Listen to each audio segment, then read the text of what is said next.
I love the chase and the hunt, and I set the pace when I'm running. I always take what I want and I always give it 100. Don't need a bank, no I'm funded. Play the game like it's nothing. I'm always thankful for something. Don't take for granted, stay humble. Now wake up, it's time to look at the end. What's up, everybody, and welcome to the Kamen Riders. We're here to talk about Kamen Rider Geats episode 26. I'm your host. My name is Josh Meek, the Uber Geek, and I'm joined as always on these endeavors by my good friend Toby Tobes. What's up, Toby? I am the king of endeavors, both future and past. Hopefully, I will be permitted visa into the land of endeavors so that I too can partake of this bountiful splendor of endeavors. You can have a A1B or whatever the hell those are called. Oh yeah, I want that. I want one of those retirement visas where they come in and you just are allowed to like vacation and you don't have to really do anything. I want that one. Is that a thing? I think, yeah. I watched my entire knowledge of this is I watched a video of some people who were trying to rent an apartment. I think in Spain, maybe it was Mexico. I can't remember exactly, but they were on a visa basically that was like pseudo like the retired people's visa. So you're not allowed to get a job or work. And they were like independently wealthy essentially. So they wanted to like live off their savings and rent an apartment for a year, but they couldn't figure out how to rent an apartment because they needed to have proof of income, but they weren't going to be working a job because they just had money. I'm looking it up. That's crazy. That's really a thing. Like you can get a piece of paper that says I cannot work.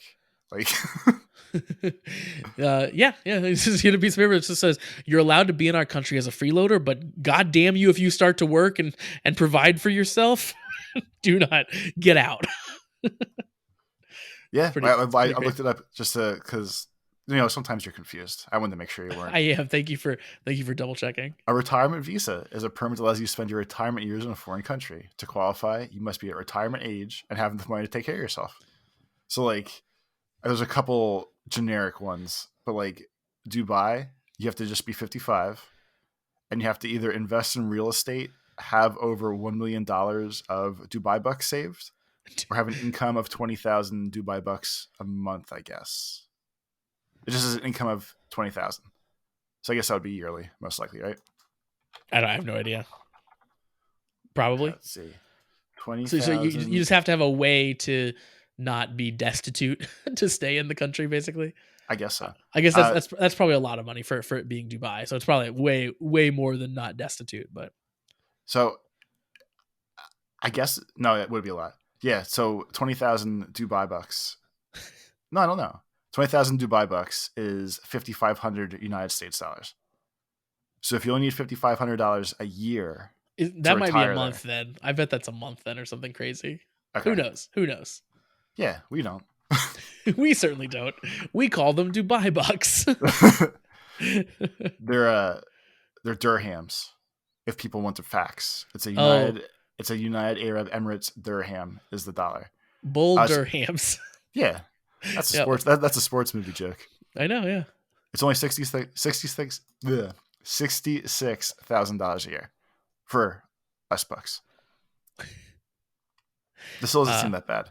No, for the place that's supposed to be like the rich and billionaire hangout, that doesn't seem like a lot of money. It doesn't. But like, I'm just wondering what like the not great places in Dubai look like. They can't be good, right? like the thing you always see with Dubai is the like really fancy rich places. But like if you go over there as like a pensioner, you're not living in the high rise, right? I guess so. Probably not amazing. Toby, speaking of sports, you said I made a sports movie reference. I watched some NBA basketball this weekend. A whole game. Are you sure it was NBA? Yes. Yeah, I watched the Pacers play the Hawks. Go on.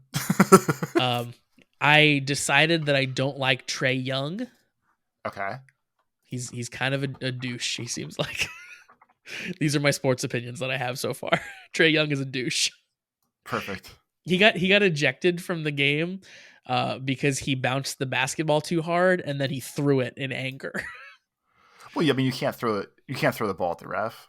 You can't throw the rock. You can't throw the rock at the ref. No. I don't know if people still call it that. Do they not call it that? Dang. All right.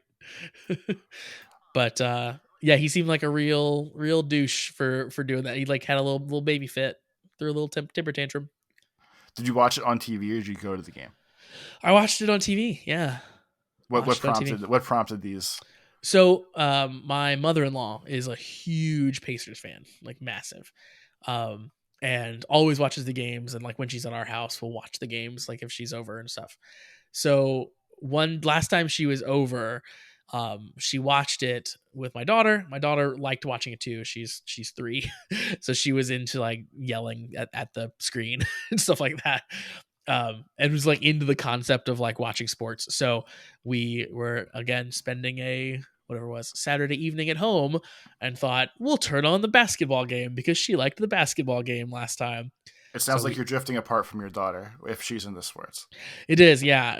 I've never felt less never felt less in touch with what she's into. No, she mostly again liked yelling once in a while at the screen, and then pretty much just played otherwise. But I started out kind of ignoring the screen and like playing Marvel Snap instead, but then I got a little invested. I'm not gonna lie. Once Trae Young got ejected, I was like, get that jerk out of here. Since you mentioned the mother-in-law like sports, and you were watching it when she comes over and it's like a thing, is this like in the classic comedies where like you're trying to fit into the family and you have no idea what the hell is going on, and the parents are like, we love sports, nerd, and you're like, oh, I love sports, and you're like, look, he threw up the rock, and like the mom just like makes a face at you like, what the hell is this kid doing? No, she knows exactly what I'm about. she knows that I know nothing about sports. She has helped me move into this house, and she's helped me carry all of my nerd things. So she knows where my interests lie for sure. For Christmas, she built me a giant media shelf for all of my games. So she definitely knows that I'm way more on that side of the spectrum, if you will, the nerd to geek spectrum. But watching games with her is fun sometimes because then I get to like ask all my questions about like, so why are they doing that? What's going on right now? Please explain. And she's usually pretty good at explaining what's going on and why it's going on. Like, all right, here's a question for you, Toby. The game we were watching, at one point they put the word bonus underneath one of the teams. Like they had bonus something. I didn't know what that meant. I would have asked my mother-in-law if she was there. Wait, so you still don't know what it means? I still have no idea. Okay, what do you think it means first? So Jesse was saying, I think it's something to do with like they've been fouled enough times that then they get something extra when they get fouled or something. I don't know. So that's my thoughts. It's something to do with fouling. So what extra thing do you think they get when they get fouled? Like an extra shot or something, or maybe they get to take a shot where otherwise they wouldn't. I don't know. Do you think so would you say they get a bonus? A bonus what? Well, I mean, like you're saying they get extra things. Yeah, like a bonus. So, yeah. Yeah, but I don't know what the bonus is. That's my point. It's extra foul shots. So okay, so it is they get an extra shot. Okay. There's bonus and bonus plus. What really? Is bonus plus you get 2 extra shots? Bonus plus is if you make your first foul shot, you get a second one for free. But if you miss the first one, it doesn't matter. Then what's bonus? Just one. Oh, you only get one. Yeah. So normally, if we're starting a game and you foul me, I don't get to shoot at all?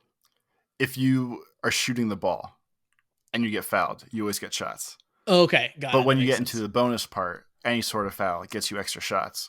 And what triggers the bonus? Is it just getting fouled a lot? It's 6 and 10, I believe. Okay, that's the bonus and bonus plus. Yeah, so you're allowed 6. You're allowed 6.5.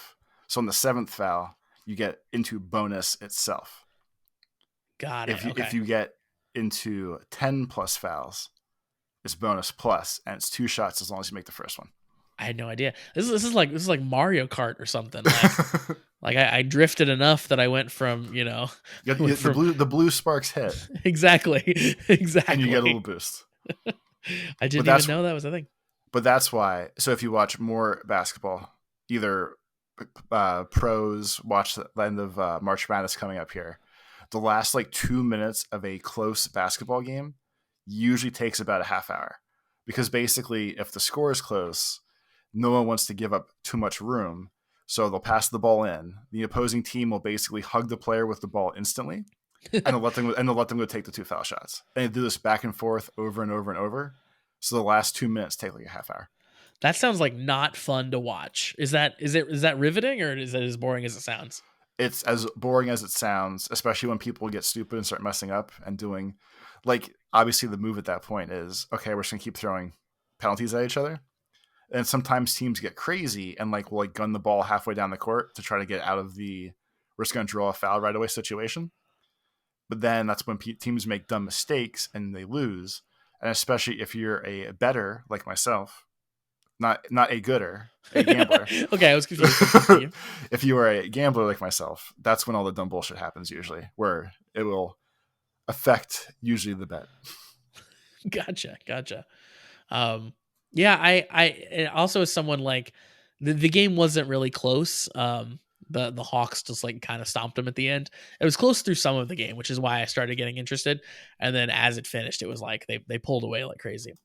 But as someone who doesn't watch basketball ever, I didn't really know at what point to give up hope. Basically, like at what point is it not interesting anymore? Like, are they not going to be able to catch up reasonably? But it was easy to tell by watching like the coach of the Pacers, because he very clearly gave up at a specific point and was like, "Oh yeah, we must be kind of done now."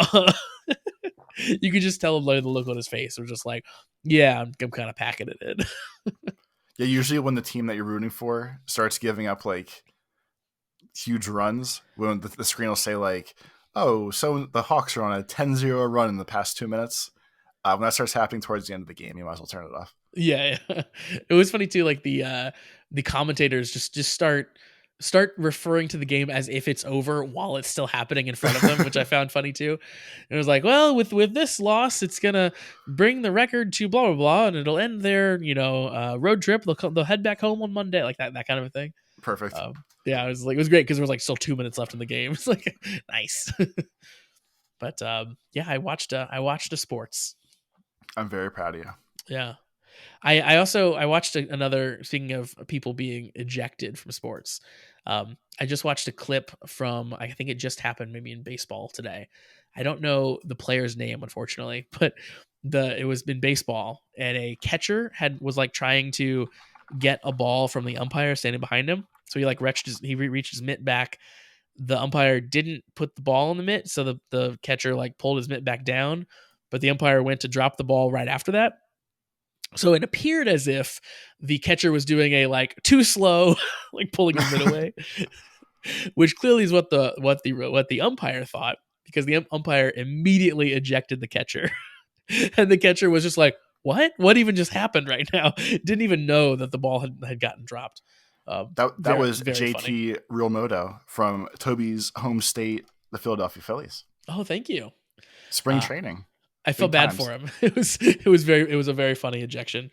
Like imagine getting burned so bad by a too slow that you had to have to throw someone out of a game for it. So in general, catchers and umpires in baseball specifically, they are constantly on the shit list, where everyone says a robot or anything that can actually track a ball would be a way better job doer than these humans that make all sorts of flaws. Yep. So I think that's starting to escalate the past couple of years, and I feel like umpires are extra like on edge of things happening. So I think he's just like lashing out at his current life situation. I'm getting replaced by a robot, but I'm gonna kick as many catchers out of this game as I can in the meantime. It's fantastic. That's great. We know what else is fantastic, Toby? Email. Well, we don't have any emails to read right now, but you know what else is fantastic, you Toby? You jerks. Listen, it's not their fault, Toby, because spoiler alert, we're recording 2 of these episodes back to back to catch up. They could have emailed us in the past hour, and that's true. Yeah, That's see, true. you're giving the people a pass that they don't deserve. How dare you all? But what we will tell you, if you didn't listen to last week's episode, Toby and I are starting a Patreon. Ew. Yeah. We won't go into the full spiel basically, but we're going to launch the Patreon in mid-April. So keep on the lookout for that. We are going to be producing some bonus content for the Patreon. We're going to be watching and reacting Kamen Rider Black Sun, so you can watch that along with us. And we're going to be doing a monthly Ramblecast where we talk about all kinds of nonsense, like maybe baseball again. Who knows? Like we were just doing now in basketball. To make the best joke possible that we made last time and will continue to make possibly until the show starts, but who knows past that. The first 20 minutes of any episode of this show is basically what Josh and I are going to do for extended periods of time. Yeah. And I'm not going to try to swing him out of it like I try to for you people. I'm not going to put the brakes on him. I'm just going to let that horse go. He's gonna be trotting down that track like nobody's business. I'm gonna be trotting. I'm gonna be a fancy horse. I'm gonna be trotting. I'm gonna be like, look at me. I get to go as long as I want talking about this stuff. Just look at me. Because there's some tension built in, right, Toby? Right now, there's always the like, I'm shifting topics and I can feel it in you. I can feel you tense up. It's like, oh, it's 15 minutes. We haven't talked about Kamen Rider. We got to move on. There's gonna be none of that in the Ramblecast. No tension whatsoever. We're gonna let it all out.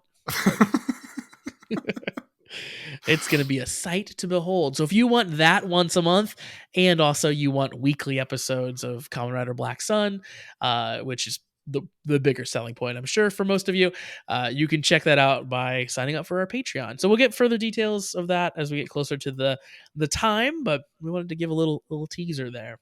Also, unless you already said it and I blocked you out, probably not. We're going to have a Discord. Yep. Yeah. You have more words to say about that, or you're just so simple? I'm just going to lay it out there. Yeah. The highlight of the Discord is you can bullshit with us randomly on a daily basis. We're going to try to talk about, everyone can talk about their favorite things, make some online friends like I have Josh. Maybe you guys want to make some counter programming to us. That'd be a nice way to meet each other. There you go. Yeah. So you can get into the Discord for $1 to get just Discord access, or you can pay $3 to get Discord and all the bonus content. So we are excited about that launching. We're working very hard behind the scenes leading up to that. And we hope you guys consider signing up. So we talked about last time, just one less buckle. Just one less buckle. You got our whole Patreon for a year. You're good to go. I'm going to play the sad Sarah McLachlan music. Like when they put the ASPCA dogs on, and they're like, if you would just give $1 per month, this dog could eat today. In the arms of an otaku. I need to eat. My Taco Bell fund is very low. We're sad about it over here in the house. Yep. And I need you to give me $1 for Taco Bell. Only you can prevent Toby from starving to death. Yeah. Smokey the Bear says so too. Toby, let's talk about Kamen Rider Geats episode 26, shall we? Episode 25 ended on a cliffhanger. Geats Buffa died. was about to murder Kamen Rider Geats. Spoiler alert, he doesn't die. He dodges out of the way. Classic Geats move. Wrap it up, episode over. It was pretty funny. They ended an episode on that being the cliffhanger, and it was such a non-issue starting this episode. It was very good. He just rolls out of the way and the fight continues. Especially too, because like if they had Neon or Kawa in the death hole like that, yep, I would maybe think it was possible for one of those two to get hurt and like get knocked out of the game or whatever. I would at least entertain it, yes, as an option, yeah. Yeah, but not Geats. He's not the named character, no. It's his TV show. Come on now. They continue to fight Toby, and then we have a great little exchange between these two. Buffa says, "Are you only able to fight for real if you're paid to do it?" Ooh, that's a sick burn. Ace replies with, "What about you? Is there any value in winning a sorrowful world?" That's hard to say. Sorrowful world. Because that's what they're pitching with the JGP is like Baroba keeps saying, like you'll win your vision of a sorrowful world. We're gonna bring the sadness. Yeah, which I didn't realize until this moment when Ace said this is like, oh, the sorrow is just built in, like that's not optional. Like, I just assumed anyone who won the JGP was gonna be a Giamato who would want bad things to happen. I didn't know that they were required to have bad things happen. You know how like the wishes, like I know they like know like the JGP has its built-in rules, but like, do you think they can only make negative wishes? Like, does it where they all own little cards? Where, like they can't wish for like world peace. That's what I'm saying. For, like, that's what it sounds like. It sounds like that the wishes have to be negative, like, or maybe they have to have like a negative component built in. Like, listen, I become the star of the star of the stars, but everyone else's shoes are constantly tied together. Like, I don't know, like something has to go bad as well. It's just bad times all around in the JGP world. Everyone always loses one sock during laundry day. Exactly. And they'll never find it. Maybe you could have some good things, but we got to bake in some bad things too. Of course, if you remember from the previous episode, Gene is here. He's transformed. He seemingly was going to participate in the fight, but mostly he's just kind of standing around talking about how cool it is. And Gene's whole vibe, Toby, I realized it in this episode. Gene's whole vibe, whenever he transforms and is fighting with Ace, he ends up just standing on the sidelines and basically going like, "God, my dick is so hard right now. This is so good." Ace is over there fighting. Fuck, that looks cool. That's Gene's whole thing. And it's crazy because like he has more powers and abilities, I feel like, than Geats does. Yeah. So if he's anything, intensely like, powerful. Yeah. Like Geats should be impressed by him, but he's just not. Agreed. Yeah, agreed totally.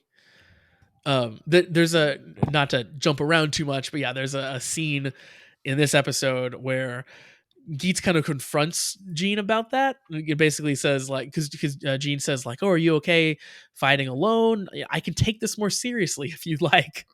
And Ace basically says like, "Dude, you're doing this for fun, sure, but like this is our reality. This is my world. I actually live here. Stop being an asshole." So like, if you're gonna help, but otherwise, like, get out of my fucking way. Which is good. I felt like we'd been building to that for a little while with Gene. But yeah, like it really hammered home that that's been Gene's whole vibe this whole time of just like, oh, it's so neat that I get to like prance around and cosplay. I'm hanging out with a real Rider. star. Yeah, exactly. It's like, no, I'm trying not to die here. And then, as you told us last time, the goal here basically is completing the 5 big scaffold towers. And if they do, that's bad things. It brings the thunder. Brings the thunder rain or something like that. Currently, something that doesn't sound that bad, to be honest. Currently, the Thunder Giamato Festival, I think, is what they keep calling it. Currently, 2 of the giant towers are completed, so they have 3 to go. And pretty soon after this, we complete kind of part 2 of the first round of the JGP. At this point, the producer basically tells Gene and Ace that he'll have to step in. Like, he says that Kamen Riders Tycoon and Nago are badly wounded, so Keiwa and Neon, aren't really going to be putting up much of a fight. and badly wounded once again means that one of them has their wrist wrapped in a very flexible brace. And once again, one of them have a tiny scratch on their face. Yep. But they are way too hard to fight right now.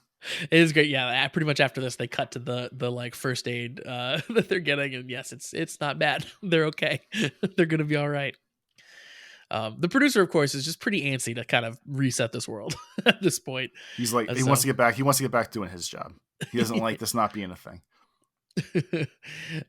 The producer says like, "You might be Geats, but you're just one man." And he says, what can you do on your own? And Geats says, "You underestimate me." Perfect Geats fashion there. We continue to get scenes this entire episode, Toby, with Buffa and his buddy, the Giamato. So this first scene, the Giamato buddy has brought a snack for Buffa. He says, like, "You used to like these," and Buffa's like, "Oh, it's been a long time."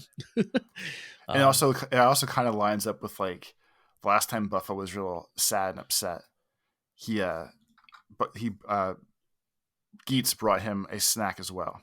That was the bonding thing for a while. Where like when someone's having a bad day, they would sit outside in that beat up shed, and someone else would be like, "Here, have a snack. Let's talk about things." It is a good parallel. Yeah. I was like, hey, this is what we do. Like, this is the olive branch that I'm giving you here.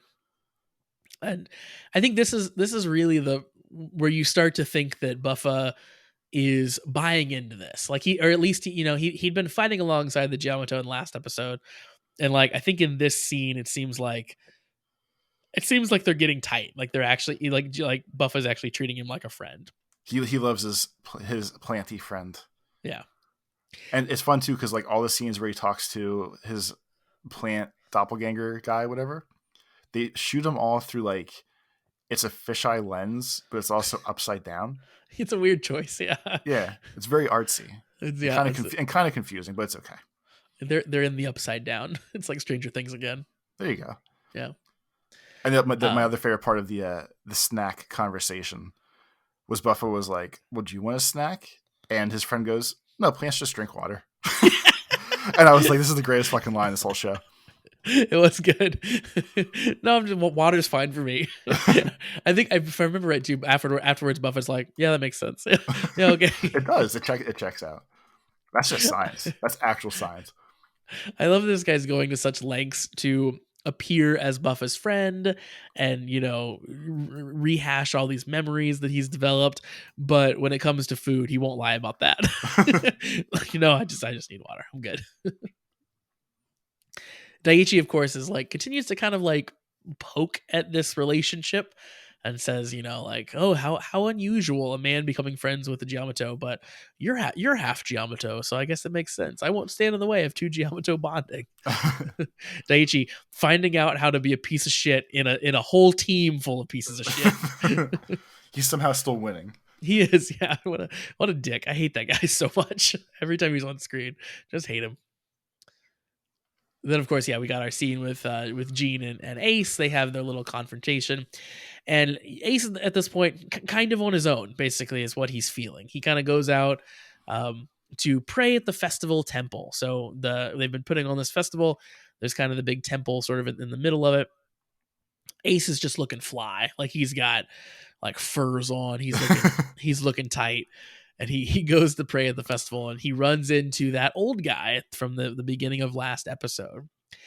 And they kind of have a little chat about, ancestors, and the festival has been going on for a long time. And that's very important to these people.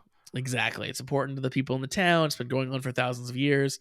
And then the little boy from last episode comes back and we find out that they've canceled the festival because of the monster attacks, which, Toby, seems very reasonable. It does. And this is when this episode turns into almost a soap opera with the amount of drama and sad puppy dog eyes and wish fulfillment and everything else. It does. Yeah. This whole thing with the little boy is, for me, very old school Kamen Rider, like hearkening back to literally like the very first season of Kamen Rider. I feel like they did this a lot more often, of like putting young kids in and having them be kind of like the emotional stand-in in the episodes and stuff like that. Like it feels very old school Toku to me. Gotcha. But it's a vibe for sure. So of course the kid's so sad, the festival's not happening, and Ace is like, well, this won't stand. We're gonna not on my watch. We're gonna have this damn festival. Ace's reasoning for why we have the festival is pretty good here. So he says in the Kojiki, Japan's oldest book, the gods hold a great the gods hold a great celebration to lure the hiding sun goddess out of a cage. And then Ace is like, that is the basis of this festival, no? And the guy's like, yeah, no, it is. So I guess then that's reason for drawing out the Giamato with another festival. Sure, let's do it. They have a plan. It might not be the most sound planned, but it is a plan. The plan seemingly is to just hold the festival. I don't really think there's much to the plan, but they certainly have one. Ace tells the boy to be brave and fight when it's time to take a bell from an Oni. And yeah, then things continue. So Baroba basically says, hey, let's wrap this up. This will be kind of the last round. And Buffa tells his buddy Giamato, this time we beat Geats. And they fist bump, Toby. They fist bump. The ultimate bro friendship maneuver. They're really selling his heart on these two being the best of friends. If you can't fist bump people you don't care about. Also, part of that conversation, I think, in my eyes, we find out that Pidgey is in love with Baroba and does not appreciate all the time that she spends on Geats or on Buffa, It because seems like that might be the case, yeah. Because she even, I think that like all of his snide comments are just jealousy. Because he even says like, "Well, why don't you talk to me like you talk to Buffa?" And she says, "Because you're not Jimoto." And she says, "You can become one if you want to." And he's like, "Oh no, I guess not." So, well, he says I will, of course, if need be. So like he doesn't say no. He no, kind of that's a no, Josh. Come on. that's he kind of like he demurs a little bit, like, oh, I'll prove I'm serious. I'll do it. He loves a girl that smokes the weed. He does. And she's like, "Well, if you smoke weed with me, maybe we can get along better." And he's like, "Oh, I'm just getting over a cold. Maybe next time, though." Exactly. Yeah. I hope that he becomes a Giamato, but I hope it goes bad for him. Like, I hope he goes full Giamato instead of like the cool halfway version, like like Buffa has. The festival is on, Toby. We are back now in festival world. And even Sumi's down there partying with the kids. Not just Sumi. So I loved this version of the festival because yes, Sumi is down there. She's partnered up with Ace. They're selling candied apples, which is adorable. Keiwa and Sarah are selling like takoyaki, some other treat. And the bodyguard and Neon are selling like yo-yo toys. So like they've pulled in all these people, and like not even just the commoners, they pulled in like Sarah and Neon's bodyguard to fill out the roles necessary in this They're all involved. They're all good kids. I love that so much because obviously, the regular people who put on the festival aren't going to be around because they're scared of monsters. That's reasonable. Keep them safe. So yeah, we had to figure it out somehow. So Ace and Sumi have to sell candied apples. We improvised in the best way possible. I love the little interaction with Sumi and Ace at this point because she's like, "Why do I have to do this again?" And Ace goes, "Because you have nothing better to do because the Desire Grand Prix is on pause." No, it's not even that. So I guess it's right after that conversation as part of it. When my absolute favorite part of the entire show, I think, Geats gets like, I will call it frustrated. And he's like, "Okay, those idiots are coming. I'm leaving to go fight now." And she's like, "Well, I don't think you have a chance. Why are you going to do this?" And he goes, "Just let the fox trick you for once." And he does his Henshin wolf thing and taps her in the forehead with it and walks away. Her. Yeah. Just let the fox trick you. Yeah. Absolutely best slick Geats move ever. It's so good. I love their interaction. It's so brother and sister, like every time. Because also like Sumi is here for this, right? Like she said a couple episodes ago, she like wants to continue to like watch over this world. She always she liked it here. She has having a good time. She's so rooting for like everything that happens in this world until Ace wants her to do something, and then she's like, "Why do I have to do this?" She ends up taking before Ace says let the fox trick you, she takes an Instax photo of the festival, which is super cute, a little instant photo. The little photo that pops out is very heartwarming. I like the whole scene. I learned, Toby, recently that those are called Instax because I read a book called Idle Burning, which is a fun little book. It's I guess it was the like number 2 selling book in Japan the year it came out. And it is about the like idol culture and idol fandom and like becoming obsessed with an idol and like someone who's in a musical group and like having that be to the detriment of your entire life, essentially. That makes sense. Yeah, it was a fun little book. And in that book, they talk about Instax photos, which are the little instant photo things that I guess are a huge hit in Japan. So, yeah, look, I read books, Toby. Josh is teaching everyone everything today. So the fox decides to trick Sumi, and then we get the most epic encounter scene ever. Like we have Buffa and his buddy walking up on this bridge, kind of a track, like just them walking out there. Ace is walking up as well. It's just like thunder going on in the sky. The big towers are like looming in the background. It looks like the big climactic scene at the end of a movie. And It's like the end of the show. Here it comes. exactly. And like why are they there at that particular spot? How did they all know to meet there? Like who cares? This is where I decided like Kamen Rider is vibes based. You sort of have to turn off your brain at some point and just go with it. And if it looks cool, then it's fucking cool. That's cool. that's all that matters. Unfortunately, here, Toby, the Giamato duo completely dominate, and Geats gets Geats couldn't do it alone. He could not do it alone. He gets lightning blasted out of his transformation entirely. At the same time, the Onis show up to the festival. The actual like people in costume Onis, the ones who are supposed to be there. The responsible adults dressed up as scary people for the kids. The boy is scared. Sumi's kind of helping him, like gives him a little hug, tells him he can do it. And then we cut back to Ace.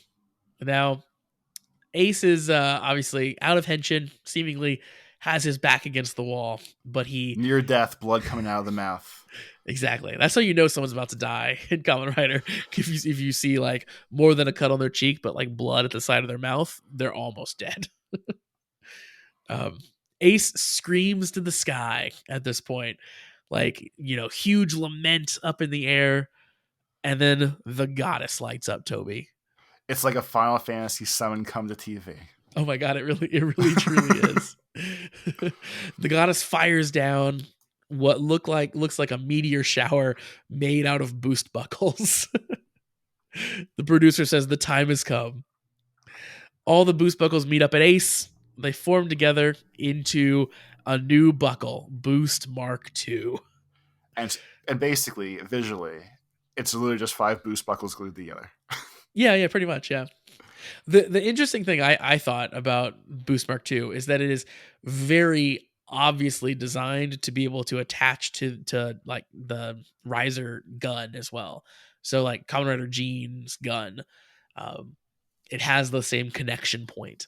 So at some point, Gene or one of the other audience members and supporters are going to be rocking the Boost Mark II. Interesting theory. Or maybe it's Ace when he gets a gun later, if he gets one. I don't know.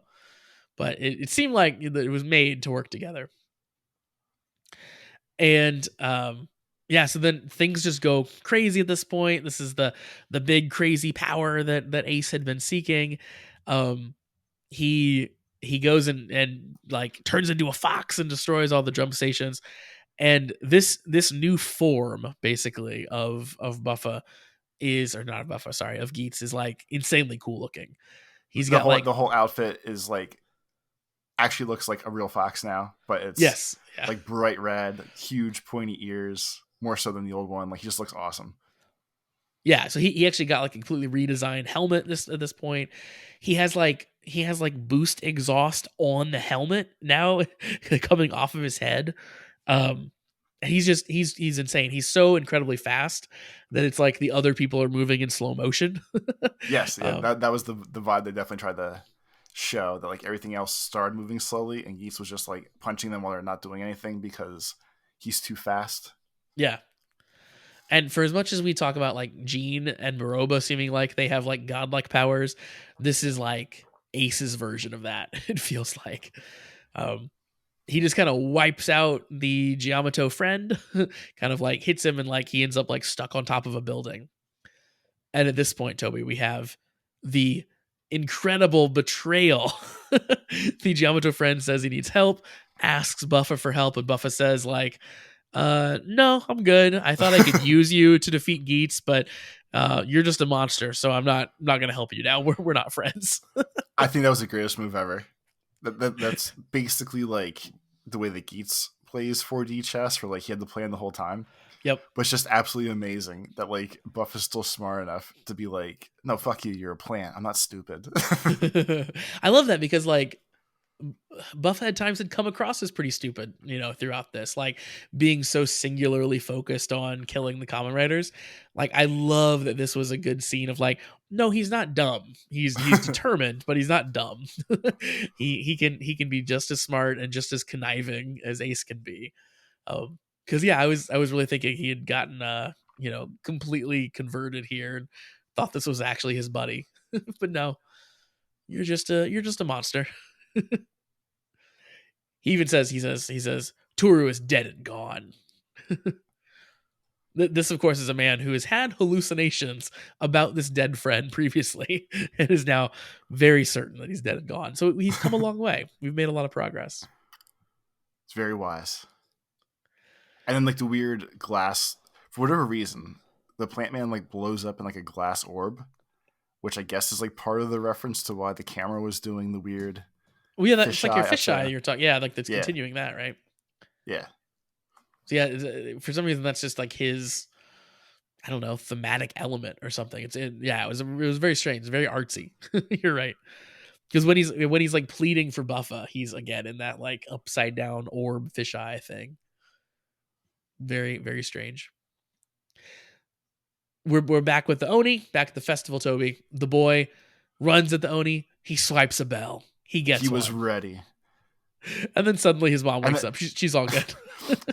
The people rejoice. He took down the big monster at the same time Geats did. But yeah, it was ridiculous. Like obviously it's to wrap up the show and to make everything close properly.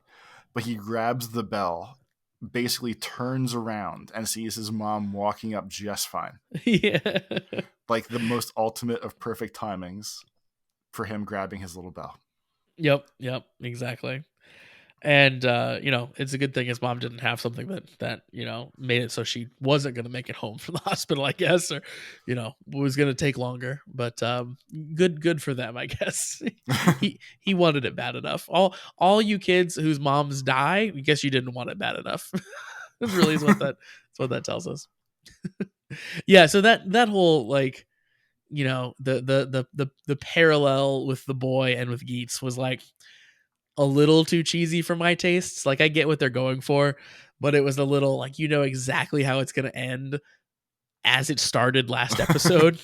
And you're just like, okay, I see. Yeah, this is going to be, it's the whole mom thing. We're going to pair them together. The boy's going to succeed. We get it. So yeah, it was a little bit more like writing on the wall than the show sometimes is. Yeah. They show their hand a little early. Indeed. Speaking of showing their hand, Toby, we get a big revelation to finish this episode out. So one that kind of confused me, but let's go. Okay, yeah, so why don't you tell me what you saw and I'll tell you my interpretation and we'll see what we think all this means. So what happens here?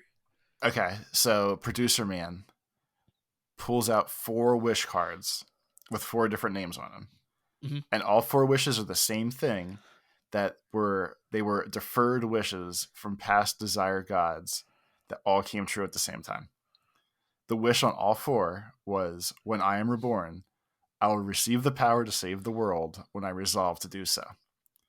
Now, 2 of the cards, the first name is Ace, but 2 random last names. The 3rd card is someone named Yakumo, and the 4th card just has the letter A. Yeah. So to me, 3 of the 4 of those could be Geats, because we know Geats is probably Jesus or God or comes from somewhere wild, and I can accept that. The Yakumo one, I have no idea on. And I don't know how it ties to Ace. That one, the full name was Yakumo Esu. Ace. Okay. Esu. So yeah, that one's Ace as well. Just in a more like, Japanese transliteration, I guess we'll say, where it's like the name is Ace and then they're just spelling it Aesu as they would sound it out. So maybe that was his first wish, or that was his wish the first time he wished to be able to have the power to be reborn. Because if his nickname if his real name is Aesu, that kind of sounds like Ace. So when you become a cool guy, you'd be like, no, just call me Ace. And then he went as Ace from there forward. Could be, yeah. Yakumo Esu could be the original, or just like the letter A was one of them. So like maybe that's a weird one too. Like I don't know why someone would just name themselves A, unless that was we couldn't see the whole card or something. Like maybe the producers was obstructing the view, so then it was not as clear on our translation. But yeah, that would make sense if like Asu became Ace, and the other names, I don't know if you said them, were Ace Lee and Ace Garfield were the other two names as far as the translations went. It's very interesting. So that makes more sense then, I guess. So they're definitely all Ace.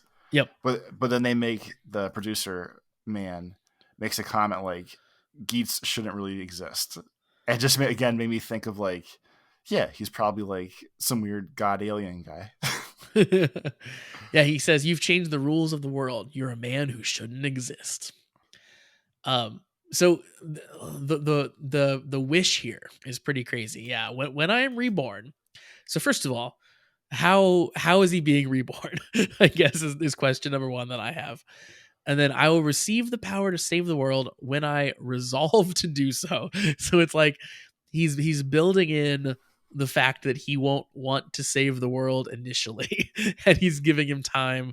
He's giving himself time to like get there, which is great. Or unless he knows that like this wish is like the be all end all one time wish, and he needed to save it for like this exact moment. Yeah, maybe. Yeah. But at least for like from like conversationally, we'll call it. I think when I'm reborn, I kind of feel like that means like when the game wipes and starts over again. Okay, yeah, that could be how they're, because also like we know one of his other wishes was like I get to keep playing the game forever, basically. So maybe like the way in which he keeps playing the game is like they keep reincarnating him, or he gets reincarnated in each of their world iterations, or something like that, or maybe Yeah. like how in Assassin's Creed, like Desmond, the nerdy 2010 protagonist, was like the ancestor to the ancestor of like all the old famous assassins. Oh yeah. So maybe Geats like is like an actual like fourth version of some person, and like he's actually dies and comes back. So this is actually like the fourth Ace, but it's not, or I don't know. Maybe. Lots of layers. I'm really, really excited about the next episode. I can't wait to watch it because, yeah, this is nuts. Yeah, and this is like kind of confirmation too that like when Ace was talking about being whatever, you know, from the beginning of time, the beginning of AD or whatever, that was kind of true. It's seemingly he's been reborn. He wasn't joking. No, definitely wasn't joking. So yeah, Ace's Jesus continues. Perfect. And now he has true godlike powers. It's all you ever wanted. Exactly. So I have no idea again where this goes next. I don't know how you take a character who's continually reborn and has godlike powers and what you do next, but I'm really excited to find out. I'm sure they will find out a way to do this. Like they always do. Indeed. All right, folks. Well, that's going to do it for us for this episode. Thanks very much for joining us to talk about Kamen Rider Geats. If you want to check out all of our past episodes, just search up the Comment Riders in your favorite podcasting app. Or if you want to watch the video versions of the episodes, you can go to KamenRiderSucks.com, and that'll take you right to the YouTube playlist of all of the episodes. Of course, while you're there, make sure to like, subscribe, leave a comment if you want. That always helps us out, of course, in our continual growth. And you can also keep up with us when we are not talking about Kamen Rider in various other places on the internet. Toby, where can the people find you? On Twitter, it's at Life of Tobes, and on YouTube, it's Tobes Plays. And you can keep up with me on Twitter and Tumblr. I am at Pretty Deece Josh in both places. That's PrettyDeceJosh. So once again, thank you very much for joining us. We will have lots more to say about the Patreon coming up, so keep an eye out for that stuff. But we also hope that you join us back here next week to talk about Kamen Rider Geats episode 27 now. Until then, have a great week, everybody. Peace. I'm taking shots at the enemy. I'm gonna make it to the top, leave a legacy. If I got something to say, you better let me speak. Turn it up a new degree, bitch, you ain't seen anything. I pop off with the new rock, electronic, blow the sonic roof up. I'm